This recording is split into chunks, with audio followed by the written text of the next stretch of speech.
நேர்கள் அனைவருக்கும் சுந்தரி சீரியலின் சுவாரஸ்யமான கதைப்பகுதி. சன் டிவியில் ஒளிபரப்பாகி வரும் சுந்தரி சீரியல் புதிய மைல்கல்லை எட்டியுள்ளது.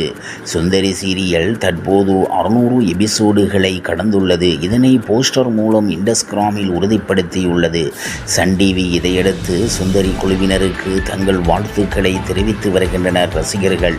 சீரியலின் புதிய மைல்கல்லை பற்றி பேசிய இயக்குனர் அழகர், சுந்தரி சீரியல் முக்கிய மைல்கல்லை எட்டியதில் நான் மிகவும் மகிழ்ச்சி அடைகிறேன். இந்த பயணம் எனது வாழ்க்கைக்கு உயிர். சீரியலின் புதிய மைல்கல்லை பற்றிய இயக்குனர் அழகர், சுந்தரி சீரியல் முக்கிய மைல்கல்லை எட்டியதில் நான் மிகவும் மகிழ்ச்சி அடைகிறேன். இந்த பயணம் எனது வாழ்க்கைக்கு உயிர் கொடுத்தது. குழுவினருக்கு நன்றி என்றார். சுந்தரியாக நடித்து வரும் கேப்ரில்லா செல்லஸ், சுந்தரி போன்ற அற்புதமான சீரியலில் நடிப்பதில் பெருமைப்படுகிறேன். சீரியல் 600வது எபிசோடை எட்டியது எனக்கு மிகவும் மகிழ்ச்சியாக உள்ளது என்றார்.